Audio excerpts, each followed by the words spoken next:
Hello très cher investpreneur, très cher investisseur, entrepreneur de l'année 2020, j'espère que tu vas bien.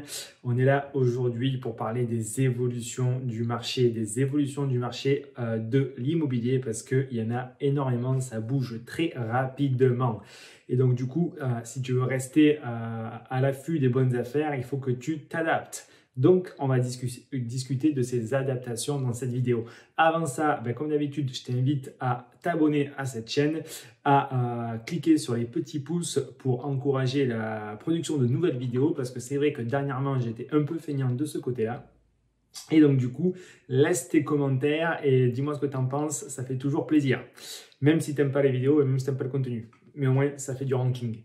Donc, ceci dit, on va parler de 3 facteurs aujourd'hui qui touchent à l'immobilier, au marché de l'immobilier. Le premier facteur qu'on va discuter, c'est Monsieur Covid. Le second facteur, ça va être le buzz qui se passe sur Internet et qui a un impact direct sur le marché de l'immobilier. Parce que si toi, tu le découvres aujourd'hui en arrivant et en t'intéressant à ces sujets d'investissement, il faut bien que tu te dises que le marché d'aujourd'hui est totalement différent du marché d'il y a 5 ans. On va voir pourquoi. Et le troisième facteur qui influe directement le marché, c'est les banques et donc le financement. Alors, qu'est-ce qui se passe? Monsieur Covid, au mois de mars, quand ça a commencé, l'histoire du confinement, ça a eu pour la conséquence de laisser de nombreux acheteurs, de nombreux confrères à moi, de nombreux collègues, de nombreux investisseurs à la maison, alors qu'on n'avait qu'une envie, c'était d'aller chercher du crédit, d'aller s'endetter fortement pour s'enrichir. Et donc, ça a créé une frustration chez de nombreuses personnes et de plus en plus de personnes, justement, en forte croissance, et on va le voir dans le facteur numéro 2 avec Internet. Mais ces personnes se sont retrouvées post-confinement dans la rue, tout au même moment, à l'affût du coup des pseudo-bonnes affaires qui devaient apparaître. Donc, ça nous donne quoi? Premièrement, plus de personnes qui sont frustrées et qui sont beaucoup plus réactives et beaucoup plus dynamiques dans l'atteinte de leur objectif et donc une concurrence plus féroce de part des investisseurs débutants, de part des investisseurs intermédiaires ou des investisseurs plus avancés, des petits investisseurs à petit budget ou des gros investisseurs. Tout le monde était logé à la même enseigne et tout le monde s'est retrouvé au même moment dans la rue en compétition. Les agents immobiliers, ils étaient surbookés. Ils sont toujours parce que du coup, le retard qui a été emmagasiné par l'arrêt des transactions chez les notaires avec les banques, c'est toujours pas récupéré. Donc, ça veut dire qu'il y a un effet de masse, un effet de foule qui met quelque part la pression sur le marché parce que tout le monde veut visiter, tout le monde cherche la bonne affaire.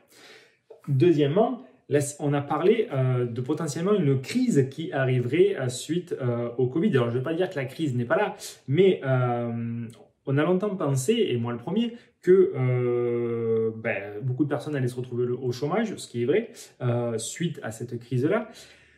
Mais en fait, on n'a pas eu la conséquence que tout le monde attendait, c'est-à-dire de se retrouver en tant que propriétaire ou locataire à devoir quitter son appartement, à devoir le vendre, à devoir vendre son immeuble, à devoir vendre son bien parce qu'on est pris à la gorge.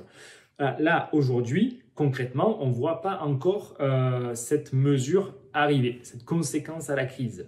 Donc en fait, on a plus de personnes qui sont sur le marché, qui sont vraiment dynamiques sur le marché lié uniquement à Covid.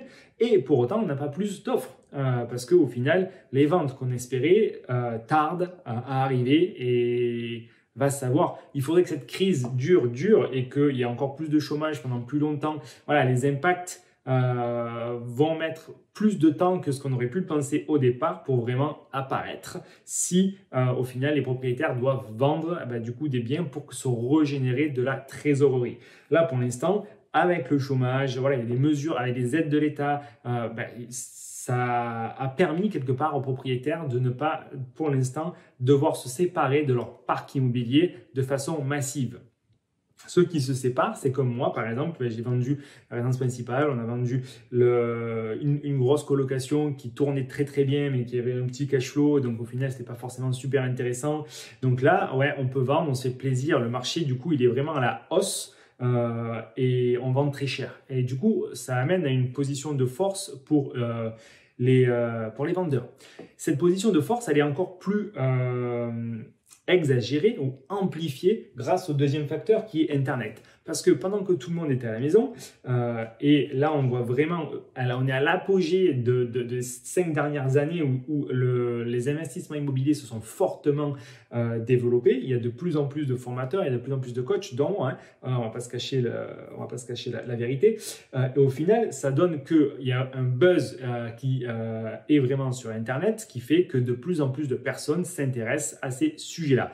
Chose qu'avant, uniquement les personnes qui étaient vraiment purement pro-immobilier, moi j'attaque en 2014, ben ça n'a rien à voir. Il y a beaucoup plus de personnes qui ont accès premièrement aux compétences, aux connaissances et qui ne font plus de l'immobilier pour faire de l'immobilier, mais plus pour augmenter leurs revenus et ont cet objectif purement à terme. Et c'est tout à fait OK. Et c'est vraiment ce pourquoi en fait on fait les choses. On ne fait pas ça pour gérer des locataires.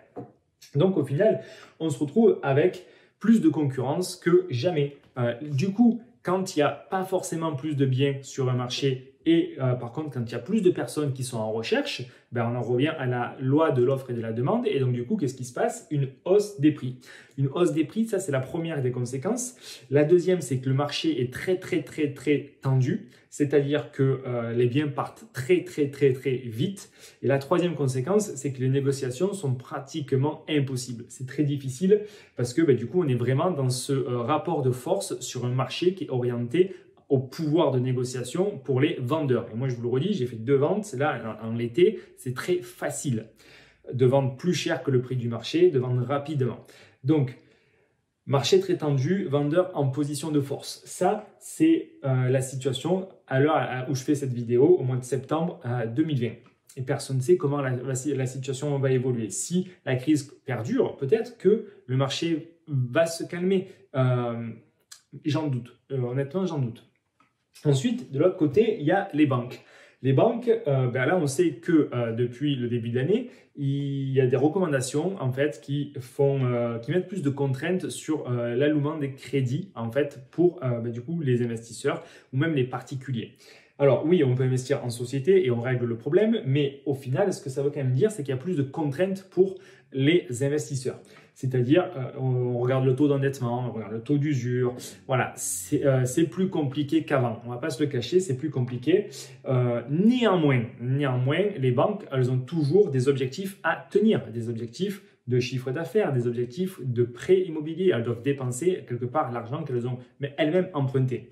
Donc, ça veut dire quoi? Que seulement, quelque part, les meilleurs dossiers vont être attribués au cas par cas à des investisseurs ou à des particuliers. Donc, ça ne veut pas dire que les portes sont fermées, ça veut dire qu'il va falloir être encore meilleur. Meilleur sur sa situation personnelle, meilleur sur le projet, meilleur sur la rentabilité, meilleur sur la présentation du dossier. Tous ces éléments en étant encore mieux que ce qu'on se faisait dans les années précédentes, seulement les meilleurs dossiers arriveront à se faire financer facilement dans des conditions qui étaient possibles en 2019, en 2018. Sinon, il va falloir peut-être mettre un peu d'apport, il va falloir peut-être raccourcir la durée. Ça ne sera pas forcément impossible, mais ça sera une négociation qui là aussi sera plus difficile parce que le pouvoir, encore une fois, il sera plus du côté des banques.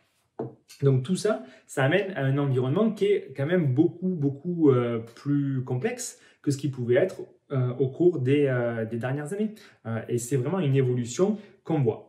Donc ça, c'est la situation.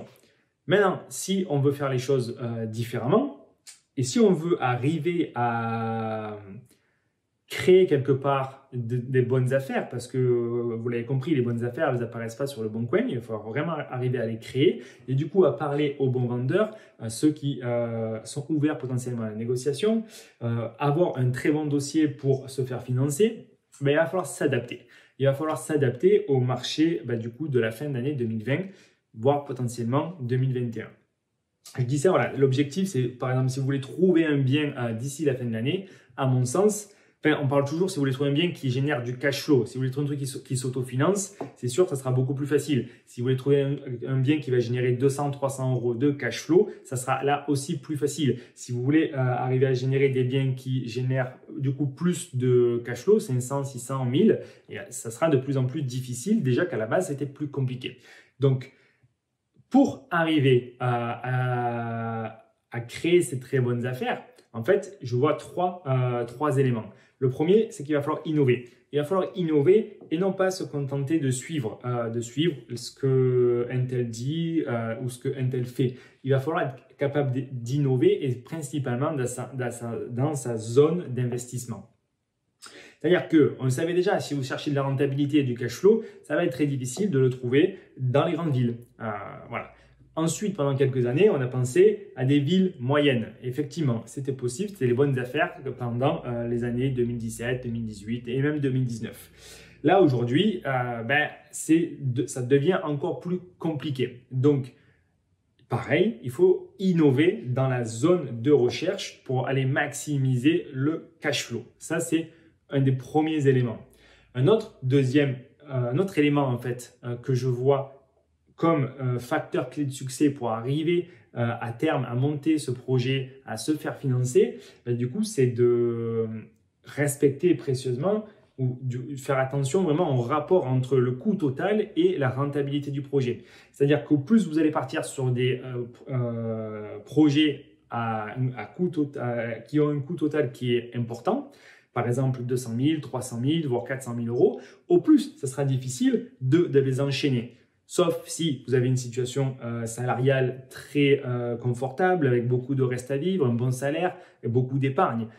Mais dans la moyenne, une personne qui va arriver à investir sur 200, 250 000, 300 000 euros, son taux d'endettement, surtout s'il rapporte ce projet 300, 400 euros de cash flow net, et donc une rentabilité au final qui n'est pas terrible, ça sera très difficile, ça sera encore plus difficile de les enchaîner, même si on est en cash flow positif. C'est-à-dire qu'on nous a toujours dit, on a toujours appris, et moi le premier, j'ai toujours dit aussi qu'il faut avoir du cash flow positif, qu'il faut avoir en autofinance, on a du cash flow positif pour arriver à enchaîner l'achat des biens. Mais ça, aujourd'hui, vu les contraintes qu'il existe sur les banques, ce n'est plus assez. C'est-à-dire qu'il faut que ça s'autofinance, que ça génère du cash flow, mais surtout que ça génère du gros cash flow, de façon à montrer vraiment la rentabilité, montrer vraiment l'argent, la valeur ajoutée qui est créée en fait de par cet investissement à la banque tous les mois.